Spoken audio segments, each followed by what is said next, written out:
بالآخر انتظار کی گھڑیاں ختم ہوئی اور رب ذوالجلال کا حکم فضا میں بلند ہوا، میں زمین پر اپنا نائب بنانے والا ہوں۔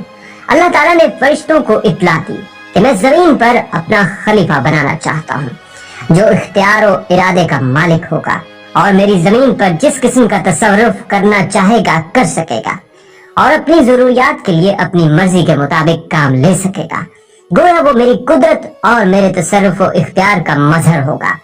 فرشتوں نے جب یہ سنا تو حیرت میں رہ گئے اور اللہ کے حضور بطور سوال عرض کیا، اے خدائے بے نیاز، کیا آپ ایسے کو پیدا کرنا چاہتے ہیں جو زمین کو فساد اور خون ریزی سے بھر دے گا؟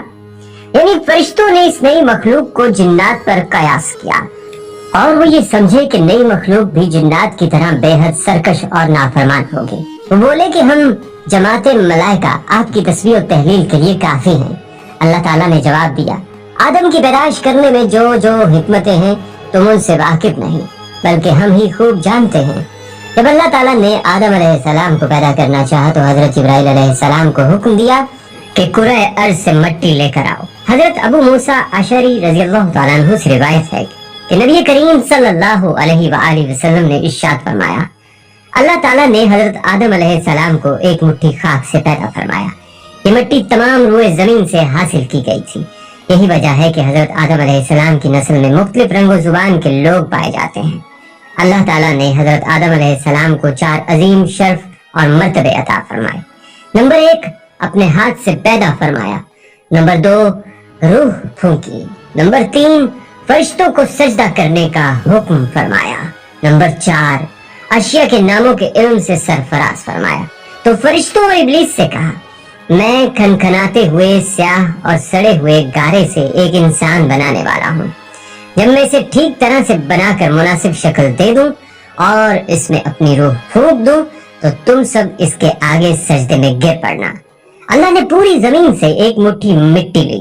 یہی وجہ ہے کہ آدم علیہ السلام کی اولاد میں کوئی گورا ہے، کوئی کالا ہے، کوئی سانولا ہے، کوئی نرم ہے، کوئی سخت ہے، کوئی ناپاک ہے اور کوئی پاک ہے۔ پھر اللہ تعالیٰ نے اس مٹی کے خلاصے سے گارا تیار کیا۔ جب گارا سیاہ اور بدبودار ہو گیا اور اس سے کھن کھن کی آواز آنے لگی تو اللہ تعالیٰ نے اپنے دونوں ہاتھوں سے آدم علیہ السلام کا پتلا بنایا۔ پھر اللہ تعالیٰ نے پتلے کو کچھ عرصے کے لیے ویسے ہی چھوڑ دیا۔ جب ابلیس نے اسے دیکھا تو اس کے گرد چکر لگانے لگا اور اس کو بغور دیکھتا رہا۔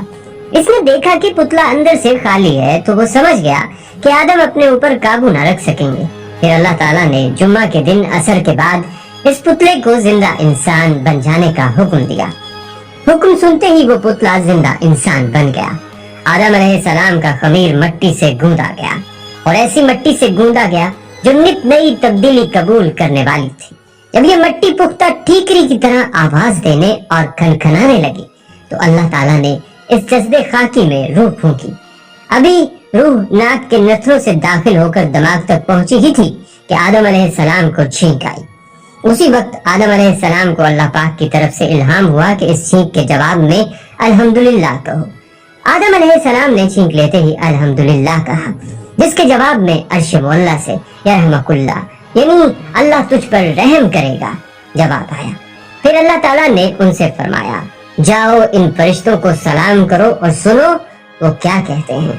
جو کچھ وہ کہیں وہی تمہارا اور تمہاری ذریت کا سلام ہوگا۔ آدم علیہ السلام ان کے پاس گئے اور ان سے کہا، السلام علیکم۔ فرشتوں نے جواب دیا، وعلیکم السلام ورحمۃ اللہ وبرکاتہ۔ پھر رفتہ رفتہ روح آدم حضرت آدم علیہ السلام کے تمام جستے خاکی میں سرایت کر گئی۔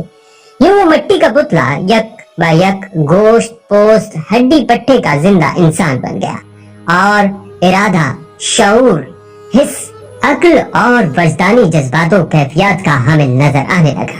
پھر اللہ تعالیٰ نے آدم کو سارے نام سکھا دیے۔ پھر اللہ پاک نے فرمایا، اے ملائکہ ان چیزوں کے نام بتاؤ۔ فرشتوں کو بھی خبر تک نہ تھی کہ ان چیزوں کے کیا کیا نام ہیں۔ کائنات کی تمام اشیاء فرشتوں کے سامنے پیش ہیں اور ان کے نام ان معصوموں سے دریافت ہو رہے ہیں۔ یہ کیوں؟ یہ صرف آدم علیہ السلام کا اعزاز بڑھانے کے لیے۔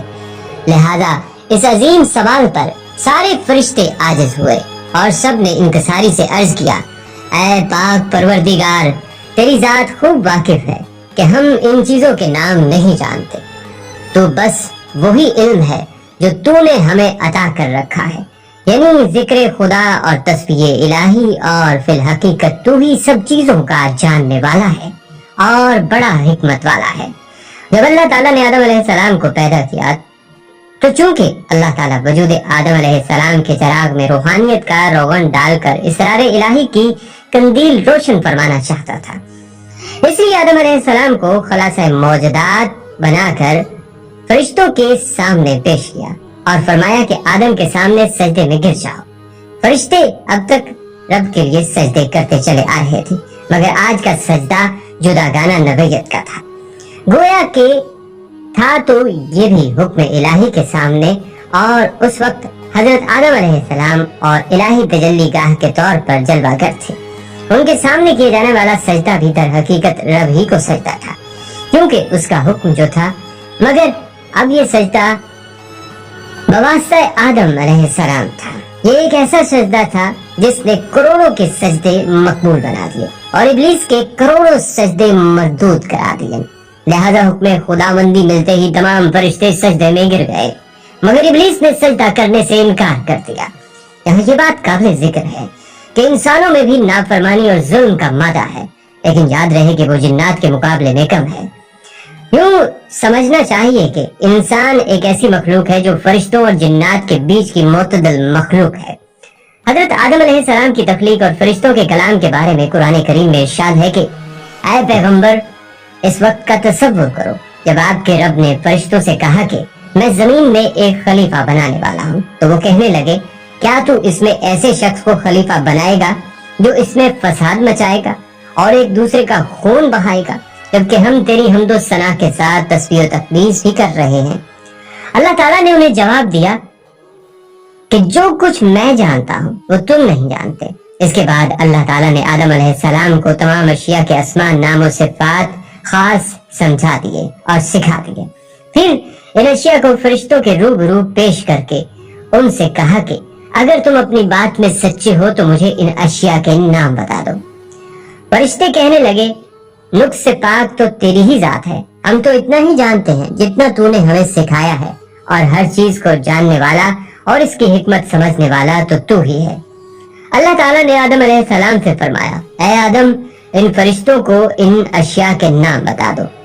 تو جب آدم علیہ السلام نے فرشتوں کو ان چیزوں کے نام بتا دیے تو اللہ تعالیٰ نے فرشتوں سے کہا کیا میں نے تمہیں یہ نہ کہا تھا کہ میں ہی آسمانوں اور زمین کی پوشیدہ باتیں جانتا ہوں، اور ان باتوں کو بھی جانتا ہوں جو تم ظاہر کرتے ہو اور ان کو بھی جو تم چھپاتے ہو۔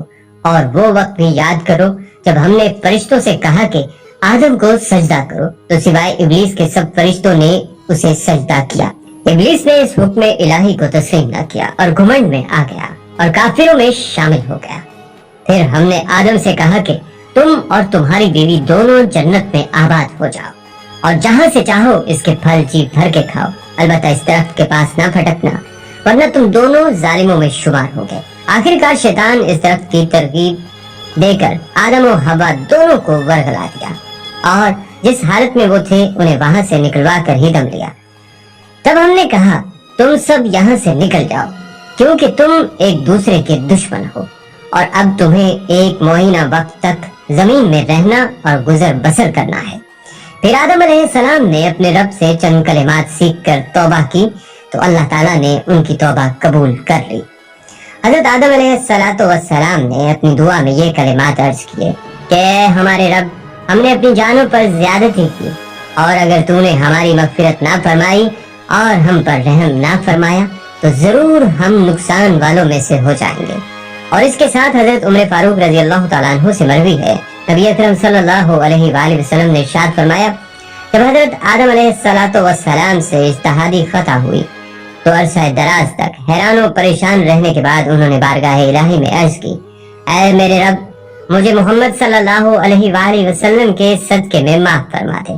اللہ تعالیٰ نے فرمایا اے آدم، تم نے محمد صلی اللہ علیہ وآلہ وسلم کو کیسے پہچانا، حالانکہ ابھی تو میں نے اسے پیدا بھی نہیں کیا۔ حضرت آدم علیہ السلام نے عرض کی اے اللہ پاک، جب تم نے مجھے پیدا کر کے میرے اندر روح ڈالی اور میں نے اپنے سر کو اٹھایا تو میں نے عرش کے پایوں پر لا الہ الا اللہ محمد الرسول اللہ لکھا دیکھا، تو میں نے جان لیا کہ تو نے اپنے نام کے ساتھ اس کا نام ملایا ہے جو تجھے تمام مخلوق میں سب سے زیادہ محبوب ہے۔ اللہ تعالیٰ نے فرمایا، اے آدم تو نے سچ کہا، بے شک وہ تمام مخلوق میں میری بارگاہ میں سب سے زیادہ محبوب ہے، تم اس کے وسیلے سے مجھ سے دعا کرو، میں تمہیں معاف کر دوں گا، اور اگر محمد صلی اللہ علیہ وآلہ وسلم نہ ہوتے تو میں تمہیں پیدا نہ کرتا۔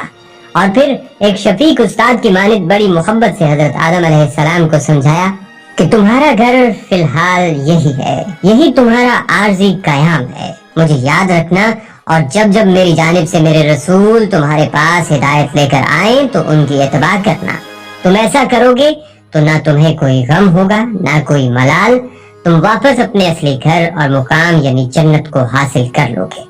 اس قصے پر ناظرین اگر غور کریں تو بہت سی الجھنیں سلجھتی چلی جاتی ہیں۔ یہ حضرت انسان جو اس بات پر قادر ہے کہ اللہ تعالیٰ کی زمین پر کشت و خون کا بازار گرم کر دے، بھوک اور بیماری کے سودے کرے، حیوانیت پر آئے تو اس حد تک کہ اپنی بیٹی کو بازار میں بیچ آئے، اس انسان سے دنیا میں خلافت کا کام کس طرح لیا جائے گا؟ اپنے ارد گرد نظر ڈالیں تو فرشتوں کی جھجک بلا وجہ معلوم نہیں ہوتی، مگر اللہ کی حکمت دو چیزوں سے عیاں ہوتی ہے۔ پہلی حکمت اس سجدے میں پوشیدہ ہے جو فرشتوں سے کروایا گیا، ایک طرف تو اس خاکی پتلے کے اندر چھپی نورانی روح کی تقدس کی طرف نشاندہی کی جاتی ہے، تو دوسرا یہ بتایا جاتا ہے کہ جہاں اس کے اندر شر کی پیروی کرنے اور فساد کی قوت ہے، وہیں اس انسان میں لامتناہی محبت، رحمت اور ایثار کا جذبہ بھی موجود ہے۔ فرشتے اور ان سے جڑی ہدایت اور پاک عمال کرنے کی قوتیں اور اسی طرح ابلیس سے جڑی شیطانی عمال کرنے کی قوتیں دونوں انسان کے تابع کر دی گئی ہیں، اور اسے یہ بتا دیا گیا ہے کہ یہ دو راستے ہیں اور تم بیچ میں کھڑے ہو، اب ان دونوں میں سے جو راستہ چاہو اپنا لو، تمہارے اعمال تمہارا فیصلہ کریں گے۔ ابلیس کے راستے پر چلے تو ملعون ہو جاؤ گے، اور میرے راستے پر چلے تو پھر اس سجدے کا حق ادا کر کے اشرف المخلوقات بن پاؤ گے۔ اور پھر اس بنی ہوئے انسان کو نام دینے کی طاقت دی گئی، یعنی علم عطا ہوا، وہ بھی ایک ایسا علم جو انسان کو باقی تمام مخلوقات سے ممتاز کرتا ہے، جس کے ذریعے انسان اپنی تحقیق، تعلیم اور تجربہ نسل در نسل آگے بڑھاتا ہے۔ اسی طرح یہ بھی واضح ہے کہ اللہ رب العزت کو معلوم تھا کہ ہمارے جد امجد اس درخت کا پھل ضرور کھائیں گے، چونکہ بارگاہ رب میں یہ اعلان تو پہلے ہی ہو چکا تھا کہ میں زمین میں اپنا نائب بنانے جا رہا ہوں، یہ تھوڑی کہا گیا تھا کہ میں جنت میں اپنا نائب بنا رہا ہوں۔ اب سوال یہ اٹھتا ہے کہ پھر درخت سے کیوں روکا اور صرف ایک پھل کھانے سے جنت سے کیوں نکال دیا؟ یہ دراصل انسان کی تخلیق اور تکمیل کا آخری مرحلہ تھا، یہ وہ پہلا از خود فیصلہ تھا جو انسان نے کیا، یہ اس بات کی نشاندہی تھی کہ اب یہ خاکی مخلوق تیار ہے کہ اپنے امتحان گاہ میں بھیج دی جائے اور ایک مقررہ وقت تک اپنے علم الاسما کو استعمال کرتے ہوئے اپنا ذہنی، علمی اور عمرانی ارتقاء کرے، اور ساتھ ساتھ علم وحی کی متلاشی رہے، اور جب بھی رسول صلی اللہ علیہ وآلہ وسلم بارگاہ ربانی سے ہدایت لے کر آئیں، یہ انسان ان کی تصدیق کر کے اپنے لیے نجات کی راہ ہموار کرے۔ یوں انسان کو علم کا ہتھیار دے کر بھیجا، اور ساتھ ساتھ اس کی نجات سے جڑی تین باتیں اس کے اندر سختی سے بٹھا دی گئیں۔ اول یہ کہ جنت میں وقت گزارنے کا موقع دے کر اس کے دل میں لاشعوری طور پر اس کی محبت بھر دی گئی، اور یہ بتا دیا گیا کہ یہی تمہارا اصل مقام ہے، اور پھر یہ جو نکالے جانے کے باعث تم اسفل سافلین ہو گئے ہو، تو وہ اپنے اعمال اور اٹھان سے اپنی کھوئی ہوئی ساکھ دوبارہ بحال کرو اور اپنا اصل مقام دوبارہ تلاش کرو، یہی تمہارا امتحان ہے۔